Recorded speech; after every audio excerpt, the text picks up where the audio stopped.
सानाम खन लहारे आपे को मानव जोहार दारायकान नावना लेटेस्ट वीडियो को नेल लगित नोआ यूट्यूब चैनल सब्सक्राइब ताबन पे और घंटा बटन क्लिक ताबन पे तेहना वीडियो रे दबन नेला सान्ताली जनरल नॉलेज।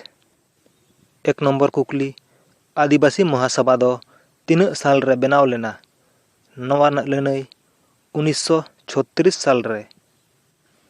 दो नंबर कुकली गुरु गोंके पंडित रघुनाथ मुर्मू दो तीन साल रे ऑलचिकी उडुक ले ताहें कनाय नवा लड़ाई 1925 साल रे। तीन नंबर कुकली कोलकाता रेडियो सेंटर रे 30 खना सान्ताड़ी ते खबर दो उछानोग कना नवा लड़ाई 1971 साल खन।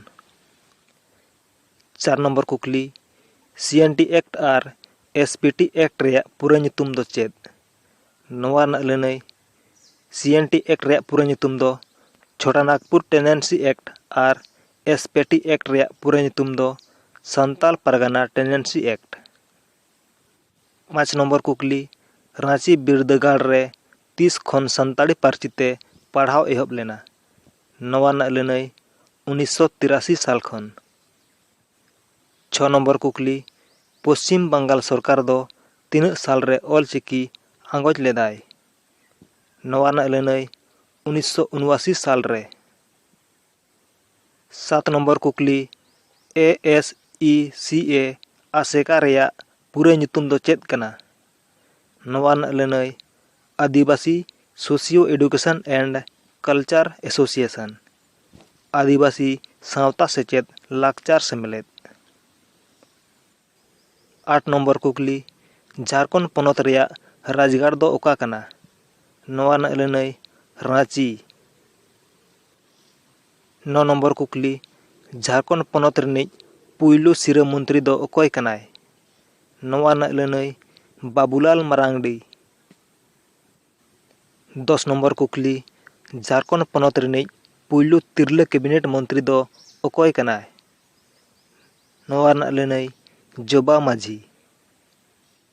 11 नंबर कुकली सान्ताली पार्सी दो संविधान रेया 2 तारीख रे 30 सेलेद लेन ताहे कना नवा लड़ाई 22 दिसंबर 2003 साल रे।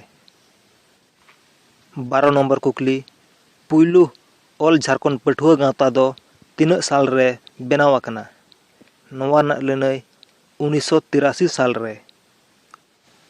13 नंबर कुकली पुइलू ते सिंहभूम मेनते 3 सेरमा रे को छिटियर लेदा नवा लड़ाई 1946 साल रे।